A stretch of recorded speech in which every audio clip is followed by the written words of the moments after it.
नमस्कार दोस्तों, आज मैं एक बार पुनः आपके समक्ष उपस्थित हुआ हूं और आज का विषय बहुत ही महत्वपूर्ण और रोचक है। आज मैं आपको बताने जा रहा हूं कि मकर संक्रांति क्यों मनाई जाती है और इसका क्या महत्व है। दोस्तों, आज का दिन बहुत ही महत्वपूर्ण होता है क्योंकि आज के दिन को देवताओं का दिन और दैत्यों का रात्रि कहा जाता है। आज के दिन का इंतजार महाभारत काल में भीष्म पितामह भी करते रहे कि जब सूर्य उत्तरायण होंगे, मकर संक्रांति होगी, तभी मैं अपना प्राण त्यागूंगा। दोस्तों, रामचरितमानस में भी तुलसीदास जी ने इस दिन के महत्व को प्रतिपादित करते हुए कहा है कि माघ मकर रविगत जब होई, तीरथ पति ही आव सब कोई। तो दोस्तों, आप जानते हैं कि पूरा माघ और पूरा मकर राशि एक महीने का होता है। इसमें स्नान दान व्रत सबका बहुत महत्व है। इस विषय पर मैं आपको कुछ बताना चाहूँगा। पौराणिक मान्यता के अनुसार देवताओं का निवास स्थान उत्तरी ध्रुव तथा दैत्यों का निवास स्थान दक्षिणी ध्रुव है। अतः दक्षिणी और उत्तरी ध्रुव पर निवास करने वाले लोगों के लिए विषुवत रेखा क्षितिज वृत्त के रूप में बनेगी तथा दिन रात्रि की परिभाषा के अनुसार क्षितिज के ऊपर सूर्य की स्थिति होने से दिन तथा उस क्षितिज के नीचे सूर्य की स्थिति होने से रात्रि होती है। यह विदित है कि मेष से प्रारंभ कर कन्या राशि के अंत तक सूर्य का भ्रमण विषुवत रेखा से उत्तरी भाग में तथा तुला राशि से आरंभ कर मीन राशि तक सूर्य का भ्रमण विषुवत रेखा से दक्षिण भाग में होता है।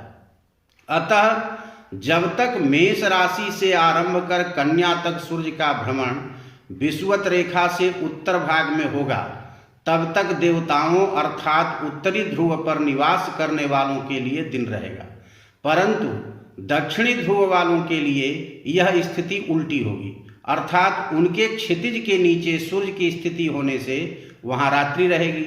इसके विपरीत जब सूर्य की स्थिति विषुवत रेखा से दक्षिण भाग में अर्थात तुला राशि से आरंभ कर मीन राशि तक होगी, तब उसका संचरण विषुवत रेखा से दक्षिण की तरफ होगा तथा दक्षिणी ध्रुव प्रदेशों में निवास करने वाले लोगों को अर्थात दैत्यों के लिए दिन और उत्तरी ध्रुव में निवास करने वाले लोगों के लिए अर्थात देवताओं के लिए रात्रि होगी।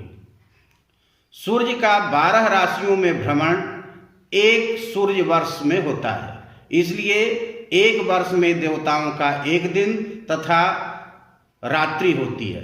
वैसे तो दिन का आरंभ देवताओं के दिन का आरंभ मेष संक्रांति के काल में होता है, किंतु मकर संक्रांति काल से ही सूर्य अपने दक्षिण के अंतिम बिंदु से उत्तर की तरफ लौटना आरंभ कर देते हैं। इसलिए हमारे शास्त्रों में दिनोन्मुखत्वमेव दिनम अर्थात रात्रि का आधा समय बीत जाने और दिन का आरंभ होने का काल आसन्न माने नजदीक आने के कारण दिन की संज्ञा देते हुए पुण्य कारक बताया गया है।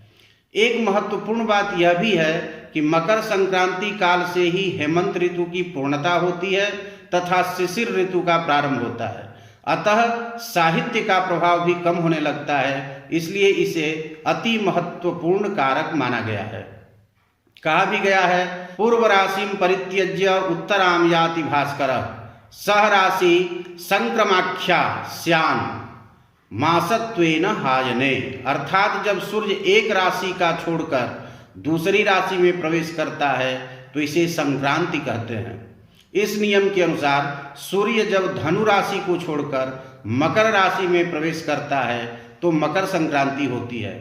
वैसे तो सभी संक्रांतियों का अपना महत्व होता है, किंतु मकर संक्रांति का यहाँ विशेष महत्व बताया गया है, क्योंकि दोस्तों आप जानते हैं कि मकर राशि शनि की राशि है। ऐसा कहा जाता है कि जब सूर्य मकर राशि में प्रवेश करता है, मानो वह अपने पुत्र शनि के घर जाता है और 1 महीने तक शनि के घर में रहता है। तो यहाँ पर प्रतीकात्मक रूप से जो शनि का काला शरीर है, तो काली तिल और सूर्य के लिए गुड़ और तिल मिश्रित अन्न का खाना और अन्न का दान करना बहुत ही महत्वपूर्ण बताया गया है।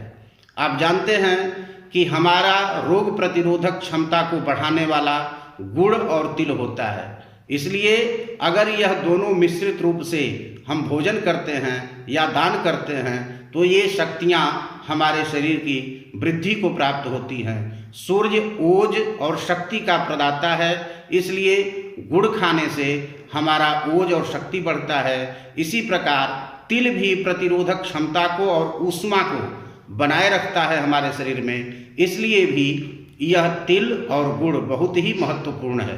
हमारे ऋषि महर्षियों ने बहुत ही सूक्ष्मता से विचार करने के उपरांत ही इस तिथि को निश्चय किया और इस तिथि में दान पुण्य करने के लिए विशेष रूप से जोर दिया। आप जानते हैं कि इस दिन किसी भी तीर्थ स्थान, नदी, तालाब, समुद्र या संगम स्थल पर या फिर अपने घर में ही गंगा गंगेति यो ब्रूयात् यो जनानां स्तैरपि मुच्यते सर्व पापेभ्यो विष्णुलोकम सगच्छति, इसका गंगा गंगा का उच्चारण करते हुए यदि आप सैकड़ों योजन दूर हैं और स्नान करेंगे तो भी आपको गंगा स्नान की तरह ही पुण्य फल की प्राप्ति होगी। दोस्तों, एक मंत्र है, स्नान करते समय उसे अवश्य बोलना चाहिए। गांगम वारी मनोहारी मुरारी चरणच्युतम त्रिपुरारी शिरश्चारी पापहारी पुनातुमाम। दोस्तों, इस मंत्र को बोलकर यदि आप स्नान करते हैं तो निश्चय ही आपको अनंत कोटि पुण्य का फल मिलेगा और इस संक्रांति पर आपका जो कुछ भी दान किया हुआ है वह कई गुना अधिक आपको मिलेगा। दोस्तों, एक महत्वपूर्ण बात यह भी समझ लीजिए कि विश्व के जिस भी कोने में हिंदू रहते हैं वह इस पर्व को अवश्य मनाते हैं और नेपाल तथा भारत में इसे बहुत ही धूमधाम से मनाया जाता है। उत्तर भारत में खिचड़ी के रूप में, दक्षिण भारत में पोंगल के रूप में, पंजाब और सिंध प्रदेश में लोहड़ी के रूप में, गुजरात में उत्तरायण, बंगाल में पौष संक्रांति, महाराष्ट्र और हरियाणा में माघी संक्रांति, कर्नाटक में सुग्गी हब्बा, ओडिशा में मकर चौल, असम में बिहू और कश्मीर में शिशिर संक्रांति। इसीलिए मकर संक्रांति का पर्व हमारे देश में विशेष महत्व रखता है।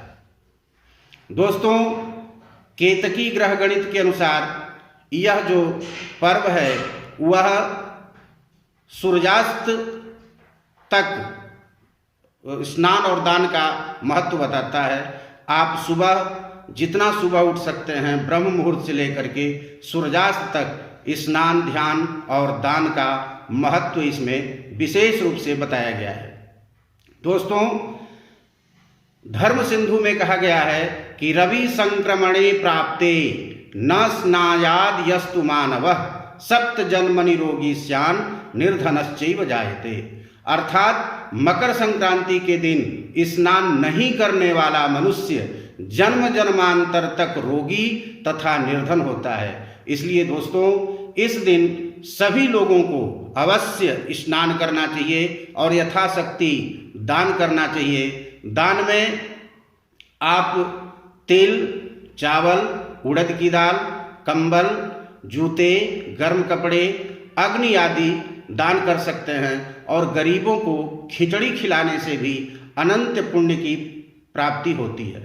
दोस्तों, इस मकर संक्रांति को आप जितना अधिक से अधिक हो सके लोगों में फैलाएं और इसे अवश्य ही धूमधाम से मनाएं। इसी में हम सबका कल्याण छुपा हुआ है। दोस्तों, इसी के साथ मैं अपनी वाणी को विराम दूंगा और अगले वीडियो की प्रतीक्षा कीजिए। मैं पुनः आपसे मिलूंगा। तब तक के लिए आपका बहुत बहुत धन्यवाद।